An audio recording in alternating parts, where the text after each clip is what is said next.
Fala pessoal, tudo bem? Hoje então nós vamos estudar um pouco sobre a terceira geração do modernismo brasileiro.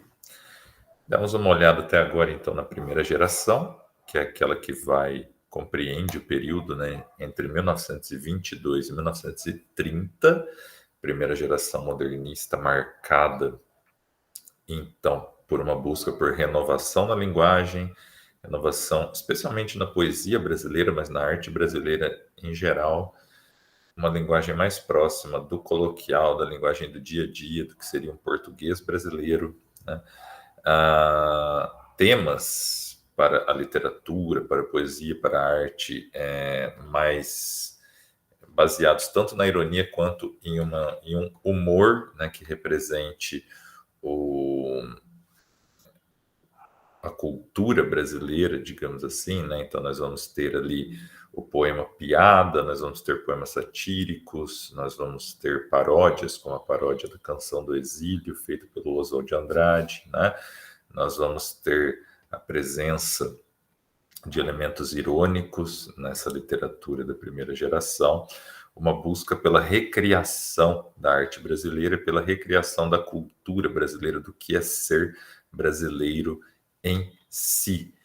Ela foi uma resposta ao parnasianismo, então ela se debate contra o parnasianismo, que seria ali uma escola mais tradicionalista, baseada no uso tanto da norma culta quanto das formas poéticas fechadas, né, da busca pela linguagem rebuscada e etc. Então o modernismo ele busca uma simplicidade maior, uma liberdade maior e algo que se assemelhe mais ali ao que a gente encontra dentro do nosso país, dentro do Brasil. Não ser uma mera cópia do modelo europeu, da arte europeia, dos temas vindos da Europa.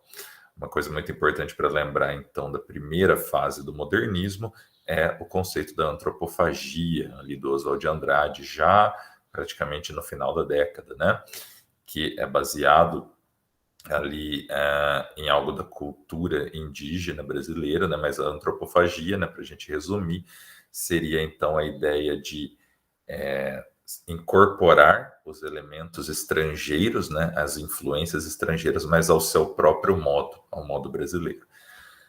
A segunda geração modernista, ela tem início em 1930 e ela vai até 1945. Ela preserva essas conquistas, especialmente as linguísticas, né, e as formais da primeira geração modernista. Então, essa ideia da liberdade da forma, tanto na poesia quanto na prosa, e também do uso de uma linguagem mais que represente melhor o português brasileiro, que seja mais compreensível, né?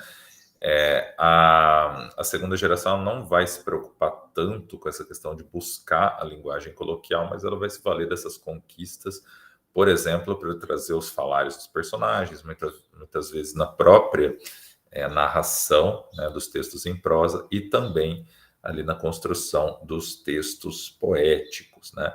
Mas existe uma diferença em que a preocupação principal da segunda geração já não é mais dessa renovação artística, dessa renovação da linguagem, dessa busca por uma nova cultura brasileira, que era uma busca bem ambiciosa ali desse grupo da primeira geração. A segunda geração, na verdade, na poesia nós temos formas diversas, né?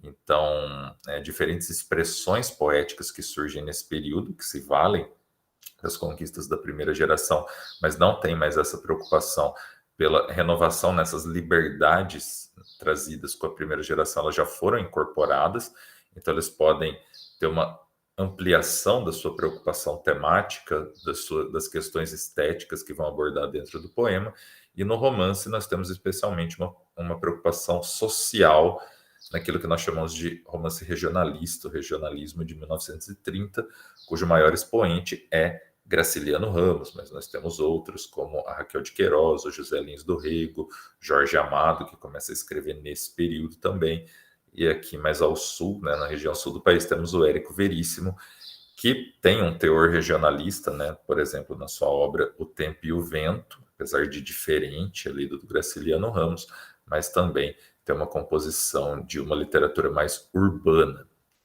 Então, a segunda fase didaticamente, nós dizemos que ela se encerra em 1945. Claro que nós fazemos essas separações para fins didáticos. A gente viu na aula sobre Carlos Drummond de Andrade que o primeiro livro dele, Alguma Poesia, ainda está muito relacionado, né, em muitos dos poemas ali, a busca da primeira geração modernista, então, as questões de renovação linguística, de uma busca por uma liberdade formal, né, uma preocupação mais com isso do que com a temática que está sendo abordada, mas ele já é um autor ali que a gente vê na segunda geração, porque ele inicia ali no que seria o final da primeira geração, né, a gente diz que a segunda geração se inicia com ele, ali com a publicação de Alguma Poesia, em 1930, e ele é um poeta que ele segue publicando. Por exemplo, durante esse período que nós vamos ver da terceira geração, nós temos publicações importantes do Drummond. Em 1945 mesmo, né, A Rosa do Povo, Claro Enigma, que é de 1951. Então, quando eu faço a separação didática aqui em datas para vocês, ela tem um teor mais didático do que a gente chegar de fato, olhar e falar, chegou 1945, acabou uma fase modernista e se iniciou a outra, né? Nós fazemos essa separação para fins didáticos, né, de compreensão desses períodos literários, de como se manifesta, né, enfim, de como se manifestam esses elementos culturais, esses elementos artísticos em determinado período. Então, para fins didáticos, nós dizemos que a terceira geração modernista ela se inicia em 1945. Ela pode ser chamada também de fase pós-modernista. Ela é a última fase do modernismo no Brasil. Alguns autores dizem que a terceira geração modernista ela vai de 1945 até mais ou menos ali os anos 60, né, com a ditadura militar, né, o início da ditadura militar ali em 64, quando nós começamos a ter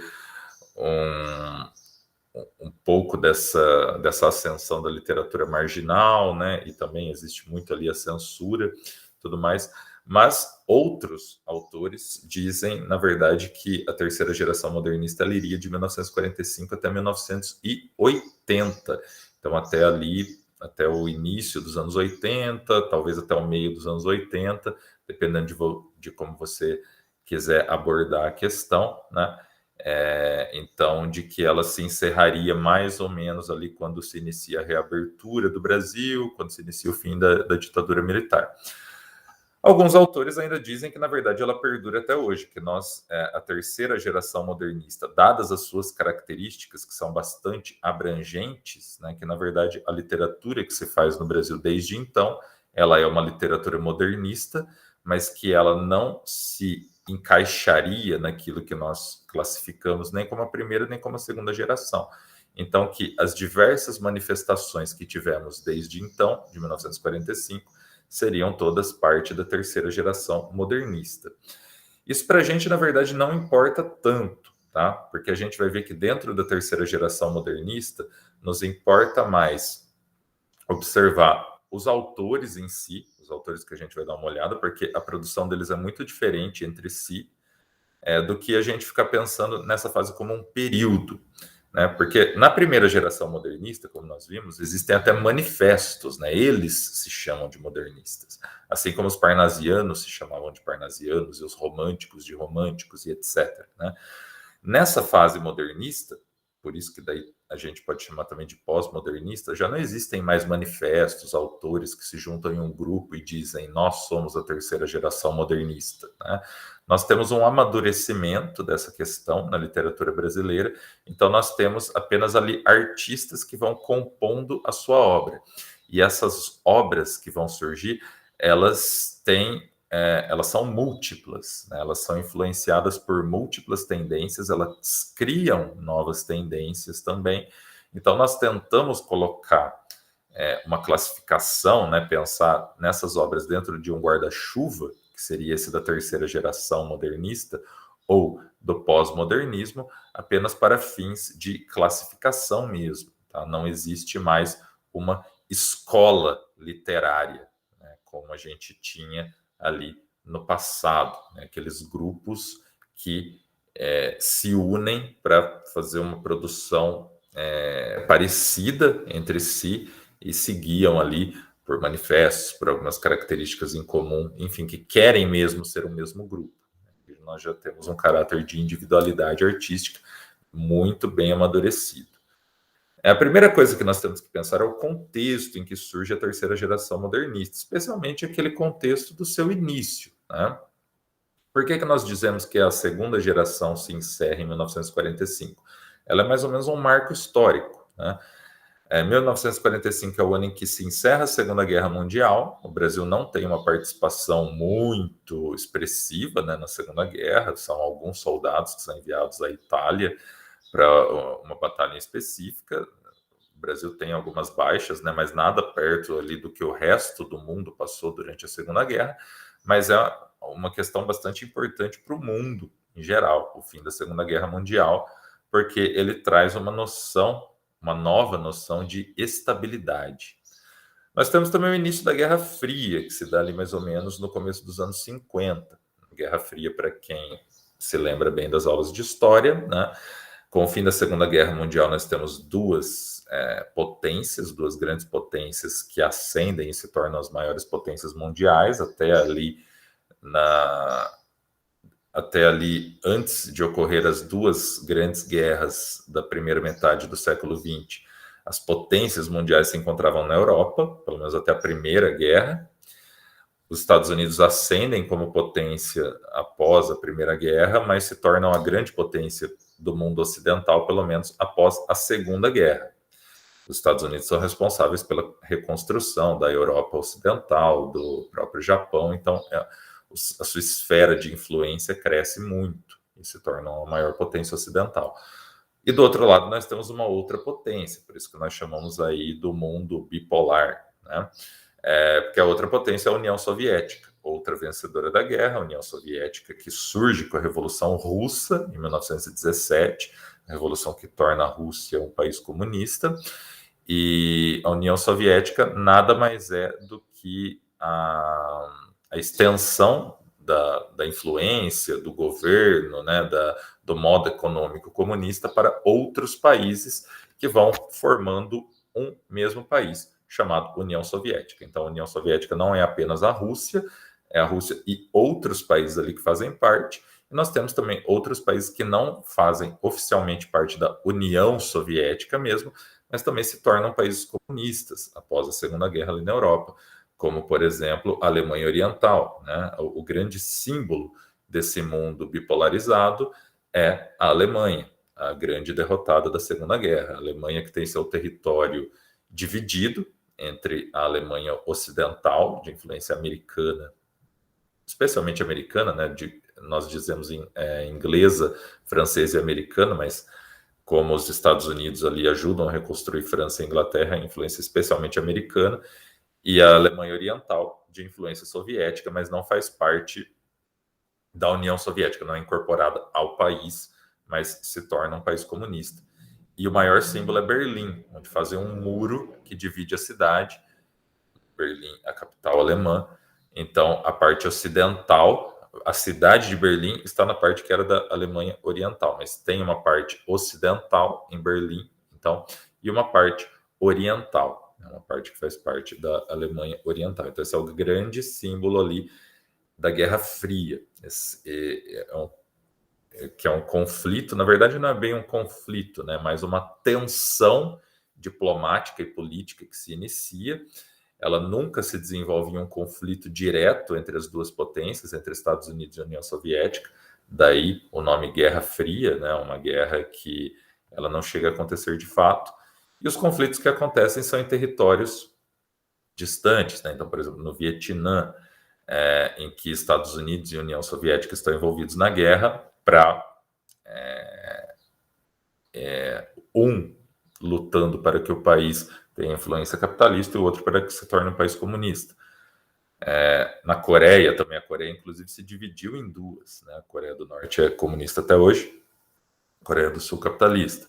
Então, os conflitos eles vão ocorrendo em países diferentes, mas nunca diretamente entre as duas potências, porque o conflito entre elas provavelmente levaria a uma guerra nuclear, porque depois da Segunda Guerra, lembrem-se que a Segunda Guerra ela se encerra com as bombas nucleares sendo lançadas pelos americanos em Hiroshima e Nagasaki para conseguir a rendição final ali do Japão.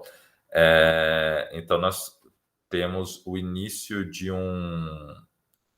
do desenvolvimento de um arsenal nuclear, especialmente por essas duas potências, Estados Unidos e União Soviética.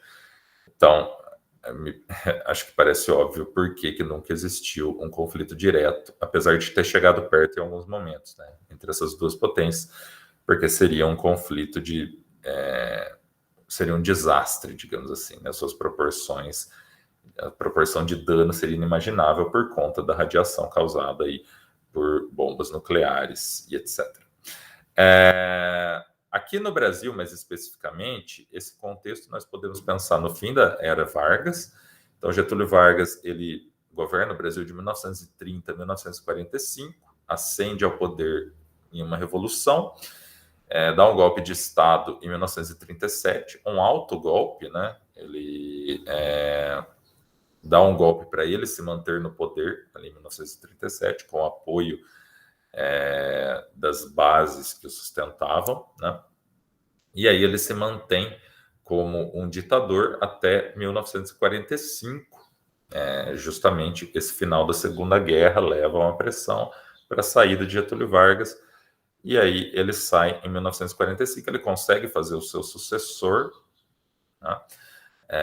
Que é o general Dutra, mas nós temos o início de um período de redemocratização do Brasil. É a primeira vez, na verdade, que o Brasil tem uma democracia de fato, porque lembre-se que a democracia da República Velha era uma democracia bem fajuta, era a democracia ali do voto de cabresto, dominada pelos coronéis, pelos senhores de terra local.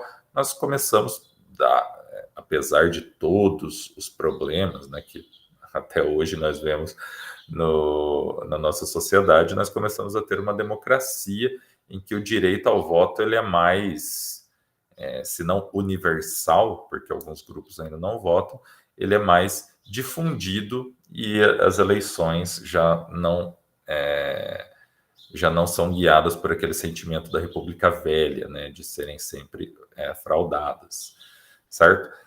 Esse período democrático ele vai durar de 1945 até 1963, até o início de 64, que é quando acontece o golpe militar, que instaura uma ditadura militar no Brasil que dura 21 anos. Ela só se encerra em 1985. Então, é um período democrático ali de 18, 19 anos, mais ou menos. Esse período entre 45 e 63 até 64 é um período de relativa estabilidade política. Eu digo relativa porque é o Brasil, né, sempre passando ali por crises. Nós temos diversas crises durante esse período, inclusive quando o próprio Getúlio Vargas volta ao poder, dessa vez eleito pelo povo, né, isso gera uma crise gigantesca com a elite, que não quer que ele assuma de jeito nenhum, né? E isso acaba levando até o suicídio de Getúlio Vargas. Ele assume o poder, mas é muito difícil para ele governar. Então ele se mata ali em 1954. Tem um romance publicado em 1990 pelo escritor Rubem Fonseca, que fala justamente sobre esses dias finais de Getúlio Vargas, que é o romance Agosto, uma ótima leitura, na verdade, se quiserem procurar. Então, nós temos essas crises, né, ali no governo João Goulart também, mas é uma relativa estabilidade política, porque pelo menos é um período democrático. Então, como existe uma relativa estabilidade, nós temos então autores, escritores que vão expressar outras preocupações que não diretamente aquelas preocupações sociais, políticas expressas ali em outros períodos, as sociais, por exemplo, que nós encontrávamos no romance regionalista, o romance da década de 1930. Então, e quais são as características que nós podemos encontrar nessa terceira geração modernista? Como eu disse, ela é muito mais múltipla, muito mais ampla. Nós encontramos diferentes influências, diferentes características. Então, nós não estudamos como escola literária, nós estudamos os autores ali que fazem parte e a partir da obra dos autores, nós conseguimos compreender algumas coisas. Mas se a gente for tentar generalizar de alguma forma, nós encontramos algumas características que aparecem bastante, como, por exemplo, a ideia de um retorno ao passado, que a gente pode chamar de passadismo. O que seria essa ideia de retorno ao passado? Seria a possibilidade de retomar influências de expressões literárias anteriores, que era aquilo que a primeira geração modernista negava veementemente. Para os autores da primeira geração, fazer literatura, fazer arte em geral, era buscar sempre o novo, baseados ali nas vanguardas europeias, no futurismo, etc. Em 1945, esse sentimento da década de 20, esse sentimento ali de 1922, ele já é um pouco ultrapassado, né? Aquelas conquistas, elas já foram incorporadas, já foram bem disseminadas, então não existe mais esse preconceito, né? Não existe mais esse medo de abraçar outras influências. Então existem poetas da terceira geração modernista, por exemplo, que vão fazer uma poesia que recupera alguns valores do parnasianismo ou do simbolismo, que são estéticas literárias lá do século XIX. Então, esse é um exemplo. Então, por isso que existe um passadismo, né? Nós temos diferentes correntes de influência funcionando ali. E dependendo de qual período a gente vai considerar, essa terceira geração ou pós-modernismo, esse leque de influências fica ainda maior. Se a gente considera até 64, nós vamos considerar alguns autores. Se a gente considera até 80, o número de autores aumenta. Se a gente considera até hoje, então, aí a gente tem um número ainda maior. Mas se a gente pensar nessa geração, mesmo que seja ali até os anos 60, por exemplo, nós já temos ali uma expressão disso que seria um retorno ao passado, por alguns autores, claro. Nós podemos dizer que os autores ali da terceira geração, linguisticamente, eles são um pouco mais conservadores do que os da primeira, porque eles não buscam esse rompimento completo, né, com o que a gente chamaria de norma culta da língua portuguesa. Eles não buscam uma nova forma de falar, algo próximo do português brasileiro, algo que expresse exatamente ali o jeito que as pessoas falam, como, por exemplo, o Mário de Andrade, na primeira geração, que quando ele ia escrever a conjunção, né, de condicional se, que se escreve se, ele escrevia se, porque é o jeito que a gente fala. Se eu for até lá, eu te aviso, por exemplo. Esse se ele escrevia si nos livros dele, como por exemplo o Macunaíma, ou como o Macunaíma, por exemplo, né? Esse tá um outro, mas me fugiu o nome aqui agora. Amar, verbo intransitivo. Desculpe, tinha me fugido o nome por um momento. Então, na terceira geração não existe tanto essa preocupação, né? Nós temos alguns autores, como Guimarães Rosa, que ele vai buscar reproduzir a fala dos personagens que ele vai trazer, né? Do personagem ali do sertão mineiro, perto da fronteira com a Bahia, porque ele mantém uma estética regionalista, apesar de bastante diferente da do Graciliano Ramos. Mas autores como a Clarice Lispector, por exemplo, que é uma outra autora da terceira geração, não tem essa preocupação com com o uso de um vocabulário ou, enfim, de uma construção das frases e da grafia das palavras, ou seja, preocupações linguísticas de rompimento, como acontecia na primeira geração. Por isso que a gente pode dizer que eles são um pouco mais conservadores nesse sentido, não que, no geral, eles sejam mais conservadores, tá? Apesar de linguisticamente, né, existir um pouco mais esse conservadorismo, eles buscam experimentações na forma. Clarice Lispector e Lígia Fagundes Telles são dois grandes exemplos disso, com o fluxo de consciência em suas narrativas. O que é o fluxo de consciência? É quando o narrador ele deixa ali dentro da sua fala, quando ele vai se referir às personagens, né, ele deixa que o pensamento dessas personagens flua sem uma organização, um controle ali que traga aquilo para uma linguagem racional do narrador. Claro que existe um controle porque alguém está escrevendo, mas a ideia é ser algo mais próximo do pensamento associativo, ser algo mais próximo do pensamento inconsciente ou subconsciente, de ser algo mais próximo de expressar de fato o pensamento e não tentar organizá-lo, certo? Como em geral se faz nas narrações. Então, isso é um exemplo de experimentação artística na forma. Um outro exemplo de experimentação artística na forma é do próprio Guimarães Rosa, que ele vai buscar reproduzir ali com alguma fidelidade, digamos assim, a fala dos personagens, né, da região em que eles habitam, como eu já falei, o sertão ali mineiro do norte ali de Minas, próximo à Bahia.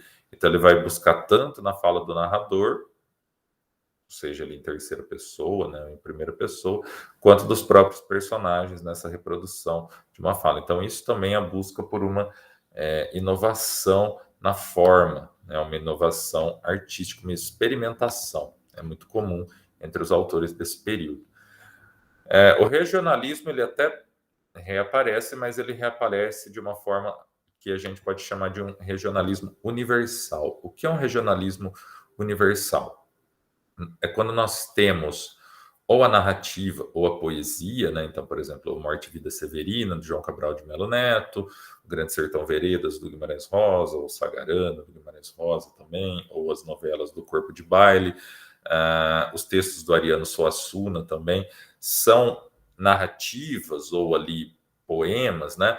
Que eles são ambientados em regiões específicas, em geral regiões ali do Nordeste, especialmente do sertão nordestino, que eles vão nos pôr em contato com os indivíduos daquele local. Então, no caso do Guimarães Rosa, com o jeito de falar daqueles indivíduos, né? Está muito forte, muito presente textualmente, linguisticamente isso. Porém, a abordagem, os problemas, os temas que vão ser abordados, eles são mais universais. Enquanto no Vidas Secas, do Graciliano Ramos, por exemplo, lá na segunda geração, nós tínhamos a abordagem de uma questão eminentemente social. Nesse caso, a abordagem ela se refere mais a problemas gerais do ser humano, como amor e ódio, por exemplo, né? Solidão, enfim, vingança, entre outros. Então, a ambientação, ela não tem uma motiva. É claro, existe também uma motivação do social, tudo, mas essa não é a mais forte. Além dessa motivação social, nós temos a busca por questões universais, por questões mais existenciais, referentes à existência humana. Então, além só de uma questão social própria brasileira, nesse caso.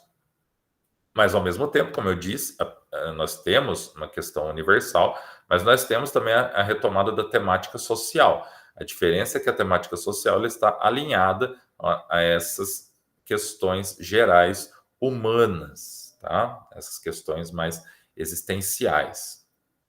E existe uma busca também por inovações linguísticas e a presença da metalinguagem. A metalinguagem é como nós temos a linguagem falando sobre sua própria produção, né? Então, em literatura, isso em geral acontece quando nós temos textos que falam sobre a própria produção do texto. Um exemplo para vocês, A Hora da Estrela, da Clarice Lispector.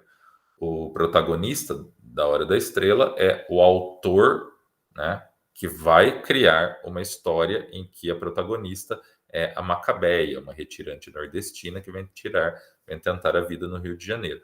Mas o centro do livro é esse autor tentando criar essa personagem que não pertence ao seu mundo, né? Que é o mundo de uma pessoa de elite e tudo mais. Então, nós temos essa tanto essa questão social, né, dos mundos que não se entendem, são pessoas de um mesmo mundo, de um mesmo país, do Brasil, mas que habitam mundos completamente diferentes dentro desse país. Temos as questões humanas, mas temos também a metalinguagem, que é o autor que ele escreve sobre o processo de produção da sua obra, certo? Então, aí podemos tentando pensar em formas de generalização, né? Pensar então na prosa da terceira geração modernista e na poesia. A prosa, eu vou aqui destacar três autores para vocês. Um é o Guimarães Rosa, As outras são Clarice Lispector e Lígia Fagundes Telles. A Lígia Fagundes Telles, inclusive, ainda está viva, tem 90 e poucos anos, nem publica mais muito assim atualmente, mas ainda está viva. É uma escritora também desse período, ali mais ou menos dos anos 50, que ela começa a produzir, né? Então, nós temos uma prosa urbana, né? Nós temos 3 ali expressões principais, uma delas é a prosa urbana, que é aquela que vai evidenciar a vida na cidade. Um nome que a gente pode destacar é Lígia Fagundes Telles. Um romance que eu poderia destacar para vocês é o romance As Meninas, que traz... Ele é um romance que ele segue essa ideia do fluxo de consciência, que a Clarice Lispector também faz, né? Que é algo que vem ali do James Joyce, escritor inglês, do modernismo inglês, lá do início do século XX, da década de 10, de 20, a Virginia Woolf, que também é uma escritora do modernismo inglês, ali da década de 20 do século 20. Então, Clarice Lispector e Lígia Fagundes Telles bebem muito nessa fonte. Lígia Fagundes, eu destaco ela aqui, então, na prosa urbana, que vai evidenciar a vida na cidade. Nós temos a prosa regionalista, aquele regionalismo universal, em que nós temos um representante bem específico, que é o Guimarães Rosa. Então, esse regionalismo vai representar a vida do homem do sertão brasileiro, mas vai buscar também essa questão mais geral, mais universal. Guimarães Rosa, um dos grandes, se não o maior escritor brasileiro de todos os tempos, está ali junto com o Machado de Assis nesse posto. Para alguns, Guimarães Rosa é o nosso maior escritor, para outros é o Machado de Assis, né? Nós vamos ver um pouco sobre ele especificamente depois. E nós temos uma prosa mais intimista, que é preocupada com o interior do indivíduo, que é a prosa da Clarice Lispector, beleza? E na poesia, nós temos uma poesia de um teor mais intimista. Em alguns casos, nós vamos ter aqui a retomada de escolas literárias do passado, como o parnasianismo e o simbolismo. Nós temos uma preocupação estética e o culto à forma, um retorno do culto à forma, como nós tínhamos ali no parnasianismo, e a retomada da metrificação e da versificação.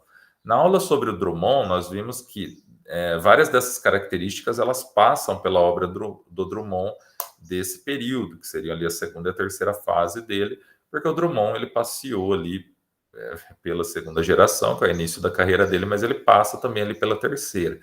E nós temos um nome muito importante a ser destacado, que é o nome do João Cabral de Melo Neto, que depois a gente vai dar uma olhada especificamente na grande obra dele, que é Morte e Vida Severina. Beleza, gente? Então, isso daí são algumas informações para vocês sobre a terceira geração modernista.